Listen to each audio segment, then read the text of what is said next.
역시 이제 식사 전에마다 소화기를 한번 워밍업 시켜주는 거죠.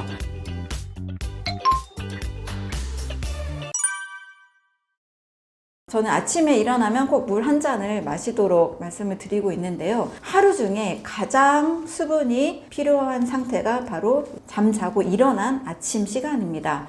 이때는 밤새 우리 몸이 나는 잠을 자고 있지만 우리 몸의 오장육부는 자율신경계의 작용에 의해서 계속 일을 하고 있습니다. 그래서 심장에서는 계속 여과가 일어나죠. 혈액의 여과가 일어나서 방광에 이제 소변을 모은 상태가 되고 아침에 눈을 뜨면 우리는 자동으로 화장실을 가게 됩니다. 이 상태에서 몸은 수분이 이제 부족해진 상태, 탈수가 되기 전의 상태로 몸이 계속 수분을 여과를 했기 때문에 아침에 일어나서 물 한 잔 마셔주면 수분이 보충이 되면서 탈수가 예방이 됩니다. 그리고 몸이 이제 음식을 먹고 소화시켜야 되는 이 소화기가 워밍업이 이제 필요한 시간이 바로 아침 시간인 거죠. 물 한 잔을 마시면 이 소화기를 깨우는 호르몬, 모틸린이라는 호르몬이 나와서 소화기가 잘 일할 수 있는 워밍업 상태로 만들어줍니다. 역시 이제 식사 전에마다 이 물 한 잔을 마시면 소화기를 한번 워밍업 시켜주는 거죠. 그 다음에 이 소화기가 음식을 잘 먹고 소화시킬 수 있도록 소화 효소도 잘 분비하고 소장이나 위, 운동성이 또 좋아지는 그런 좋은 효과들이 있습니다.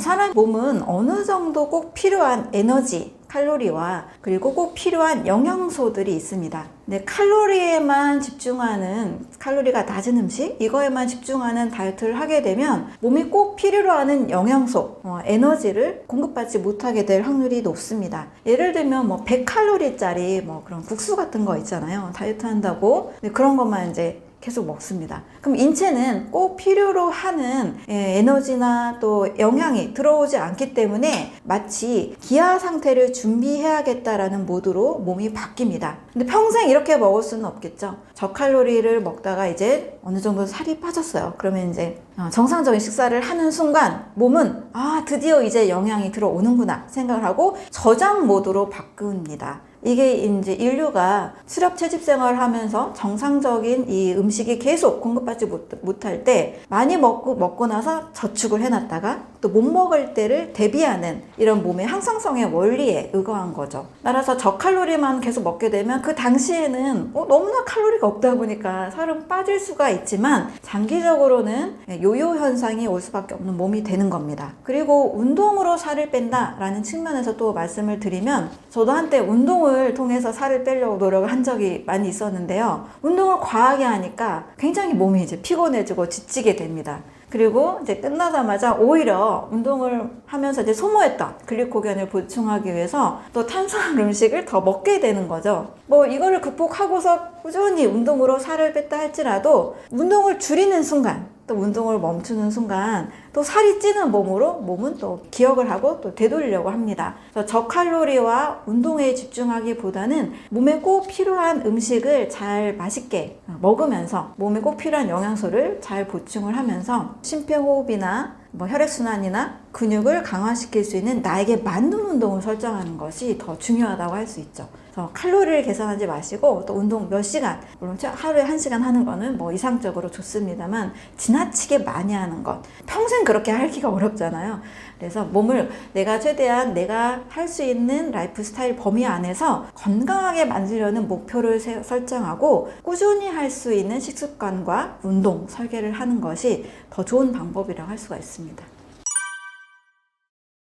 과일의 당을 많은 분들이 이제 불안해합니다. 달콤하니까 이거 당이 높겠지라고 인식을 하는 거예요. 근데 과일을 보면요, 이 성분 자체가 복잡하지 않아요. 수분이 약 85에서 90%, 그리고 식이섬유, 비타민, 미네랄, 당분이 차지하는 게 10에서 많아 20%입니다. 수박은 무려 5%밖에 당분이 없고요. 포도 15%, 좀 당분이 높다 하는 과일이 바나나 20%예요. 한 음식이 차지하는 에너지가 20%라는 것은 굉장히 적은 겁니다. 우리가 쌀밥을 볼 때 쌀밥의 거의 60%, 70% 이상이 포도당이거든요. 근데 우리가 쌀밥을 주식으로 먹는 나라에서 쌀이 분해됐을 때 주는 이 포도당은 굉장히 안전하게 여기면서 과일의 당은 굉장히 위험하게 느낍니다. 이렇게 비교하는 차원에서 봤을 때 당뇨 환자가 만약 한 끼 식사를 뭐 한 300칼로리를 먹는다고 가정하에 밥을 한 공기 먹는 것보다 더 안전한 식사는 과일로 한 접시 드시는 것이 훨씬 더 안전하다는 의미입니다. 왜냐면 과일의 성분에는요, 포도당만 있는 것도 아니고요. 포도당, 과당, 자당이 굉장히 조화롭게 들어 있습니다. 자, 그 중에서도 쌀밥보다 더 안전한 이유는 포도당은 인슐린이라는 호르몬이 운반을 해줘야만 우리 몸에서 당으로 사용이 됩니다. 그런데 과일의 과당과 자당은, 특히 과당은 간에서 바로 사용해요. 이게 식후에 먹는 과일만 아니라면 식사로 또는 식전에 이 과일을 선택한다면 몸은 인슐린의 자극도 없이, 인슐린이라는 호르몬을 자극할 필요도 없이 바로 에너지로 쓸 수 있는 아주 에너지 효율이 높은 음식이라 할 수 있습니다. 특히 더 안전하다고 말씀드리는 이유는 현미의 당지수를 비교해보면 굉장히 간단합니다. 흰 쌀밥은 한 75 정도로 당지수가 굉장히 높은 반면 우리가 건강하다고 알고 있는 현미, 이것은 55입니다. 고구마도 55 정도 되는데요. 달콤하다고 느끼는 이 포도, 당지수가 과연 얼마나 될까요? 이 포도는 46밖에 되지 않습니다. 사과, 그 다음에 귤, 오렌지, 키위, 블루베리는 더 낮은 당지수예요. 그래서 당지수 피라미드를 보면 가장 바닥에 있는 것이 과일과 그리고 채소분입니다. 그리고 가장 높이 있는 꼭지점에 있는 이 당지수 높은 음식이 백미, 국수, 라면, 우동, 떡 이런 음식입니다. 근데 제가 당뇨 환자들 옆에서 보니까 떡도 잘 드시고 우동도 잘 드시고 국수도 잘 드시더라고요. 그런데 과일은 한 조각 드시는 것도 굉장히 불안해 하시더라고요. 굉장히 이거는 과일의 당에 대한 잘못된 오류 지식입니다.